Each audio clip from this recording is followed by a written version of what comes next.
अगर घर के कामों को पर डे का वही घिसा पिटा काम ना समझकर अगर प्यार से किया जाए तो आप देखिएगा काम करने में कितनी ज़्यादा आसानी हो जाती है। मैं पर डे सुबह उठकर यही सोचती हूँ कि कब मैं अपने घर के कामों को जल्दी से ख़त्म करूँ और कुछ एक्स्ट्रा काम कर पाऊँ।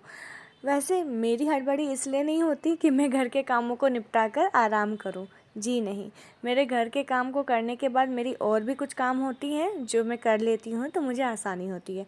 वैसे आप लोगों को तो पता ही है मैं ससुराल गई थी और ससुराल से आने के बाद मैं सेम डे ही अपने बैग को क्लीन कर ली। अगर आप बैग को इसी तरह से रख दोगे तो आपको चीज़ें मिलेंगी भी नहीं और घर भी बहुत ज़्यादा भरा भरा दिखता है, बिल्कुल अच्छा नहीं दिखता।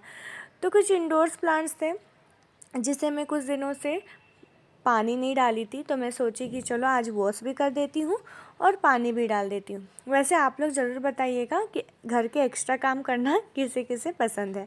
मुझे बहुत ज़्यादा पसंद है। मैं अपने पर डे के काम को जल्दी से निपटा कर कुछ एक्स्ट्रा काम करना पसंद करती हूँ। ये तो आप लोगों को पता ही होगा। तो ये देखिए, आज मैं अपने प्लांट्स को वॉश कर रही हूँ अच्छे से और फिर से इसके जगह पे रख दूँगी। तो बीच बीच में ये सारे काम करना भी बहुत ज़्यादा ज़रूरी है। जिससे हमारा घर खूबसूरत दिखता है, उसे खूबसूरत रखना भी तो ज़रूरी है ना। तो ये देखिए, लगभग मेरे घर के सारे काम हो गए थे। बस मुझे बर्तन रखने थे और कपड़े सेट करने थे। कपड़े मैं आज ही धोई थी। जिन कपड़ों को मैं अपने ससुराल से लेकर आई थी कल, उसे मैं आज ही वॉश कर दी और वो सूख भी गए हैं। छत से मैं लेकर भी आई हूँ, बस उसे मैं ठीक से रख दूँगी। तो मैं ना कभी अपने घर के कामों से भागती नहीं। मैं चाहती हूँ कि मेरा घर हमेशा सुंदर दिखे, क्योंकि मेरा घर ही तो मेरा कंफर्ट जोन है ना। जब मेरा घर प्यारा दिखता है ना, मुझे रिलैक्स फील होता है। पता नहीं आप लोगों के साथ ऐसा होता है या नहीं। मेरे साथ अक्सर ये होता है कि जब मैं बीमार होती हूँ तब भी चाहती हूँ कि मेरा घर हमेशा चमचमाता रहे। मैं अपने घर को हमेशा सुंदर देखना चाहती हूँ। मैं ये नहीं बोलती कि घर छोटा है बड़ा है, जैसा भी है, जहाँ हम रहते हैं हमें अपने घर को हमेशा सुंदर रखना चाहिए, हमेशा नीट एंड क्लीन रखना चाहिए, ऑर्गेनाइज रखना चाहिए, ताकि हमारे घर में कोई भी आए तो कहे अरे वाह, आप अपने घर को कितनी अच्छे से रखते हो। तो अक्सर मेरे साथ ये होता है कि मुझे बहुत सारे लोग कहते हैं कि आप अपने घर को बहुत अच्छे से रखते हो। ये सुनना मुझे बहुत ज़्यादा पसंद भी है। वैसे तो मैं 1 BHK के मकान में रहती हूँ, लेकिन हाँ, इस मकान को घर बनाने की जिम्मेदारी तो हम औरतों की ही होती है।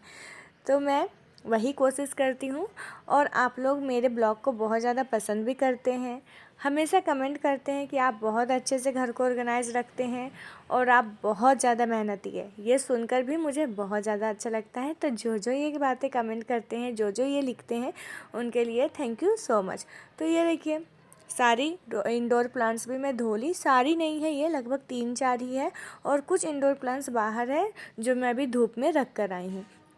तो उसे मैं बाद में ऑर्गेनाइज़ करूँगी। अभी जो भी मैं कर ली हूँ, धो ली हूँ, उसे सबको सेट कर लूँगी। जिस जगह पे जो रहता है उसे पहले मैं रख दूँगी। तो ये देखिए कितना ज़्यादा प्यारा दिखने लगा। जब भी आप इंडोर प्लांट्स यूज़ करते हो ना, बीच बीच में उसे धोते रहिए, 1-2 और हफ्ते में इसे धोइए। वैसे तो घर के अंदर चीज़ें उतनी ज़्यादा गंदी नहीं होती, लेकिन अगर हम अक्सर इस चीज़ों को पोंछते रहेंगे, धोते रहेंगे ना, तो हमारा घर प्यारा दिखेगा। हमें डबल मेहनत करने की ज़रूरत नहीं होगी। जब हम अपने घर को बहुत ज़्यादा गंदा करके घिसते रहते हैं ना, उससे तो अच्छा है कि हमें 1-2 हफ्ते में अपने घर को क्लीन कर लेना चाहिए।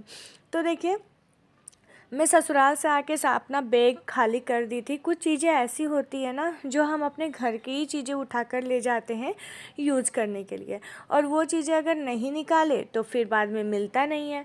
मेरे साथ कभी कभी ऐसा हो जाता है जब मैं बहुत ज़्यादा बिजी होती हूँ। अपने पर्स में मुझे याद ही नहीं रहता कि कौन से पर्स को मैं लेकर गई थी, निकली थी, और कुछ चीज़ें पर्स में रह जाती हैं।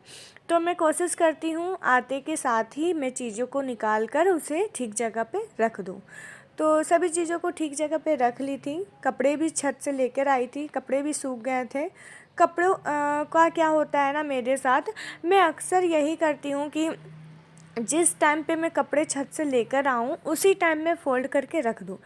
ताकि क्या होता है, जब हमारे कपड़े को हम छत से लेकर आते हैं, उठाकर आते हैं ना धोने के बाद, तब हमारा कपड़ा देखिएगा आप हमेशा सीधा होता है, ठीक है।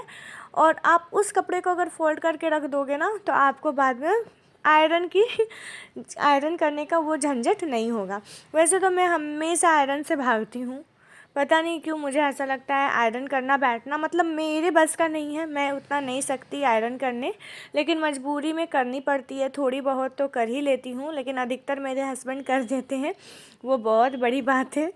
तो मैं वही कोशिश करती हूँ, जब मैं छत से कपड़े ले आऊँ उसे मैं फ़ोल्ड करके रख दूँ। कुछ कपड़े ऐसे होते हैं ना जो आयरन किए बिना होते नहीं हैं, कितने भी आप धो लो उसे आयरन करने के बाद ही आप यूज़ कर पाओगे। तो कुछ कपड़े, उन सब कपड़ों को आयरन करना पड़ता है, बाकी सारे कपड़ों को मैं कोशिश करती हूँ कि अच्छे से एक ही बार रख दूँ। नहाने से पहले ही बर्तन धो ली थी, तो अब श्रीजा के आने में बस आधा घंटा बचा हुआ है। तो मैं सोच रही हूँ कि जो मेस पड़ा हुआ है, जैसे कि मेसी तो नहीं है किचन, बस वही है कि बर्तन को सेट कर देती हूँ, ताकि श्रीजा के आने के बाद मैं अपना पूरा ध्यान अपनी बेटी पे दे पाऊँ। तो अपने सारे किचन को भी अच्छे से क्लीन कर ले रही हूँ, क्लीन तो है ही, बस बर्तन को अपनी जगह पे सेट कर दूँगी। और कुछ चीज़ें ना मेरी सास कल दी थी, तो उसे भी बस मैं ऐसे ही निकाल कर बाहर रख दी हूँ, तो उसे भी डब्बे में अच्छे से डाल दूँगी। सारे काम लगभग लगभग मेरे ख़त्म हो जाते हैं। मेरी बेटी के आने से पहले ही मैं कोशिश करती हूँ कि सारे काम ख़त्म कर दूँ। उसके बाद उसे खाना खिलाकर मैं थोड़ी देर के लिए रेस्ट करती हूँ। वैसे आप लोग जो मेरा ब्लॉग देखते हैं उन्हें तो पता ही होगा कि दोपहर में 1-1.5 घंटा रेस्ट करना मुझे पसंद है, क्योंकि अगर दोपहर में मैं रेस्ट ना कर पाऊँ तो फिर मैं शाम का वर्क अच्छे से नहीं कर पाती हूँ। तो श्रीजा को पढ़ाना भी होता है, सारे काम करने होते हैं। तो चलिए अभी के लिए इतना ही, मिलती हूँ नेक्स्ट ब्लॉग में, बाय।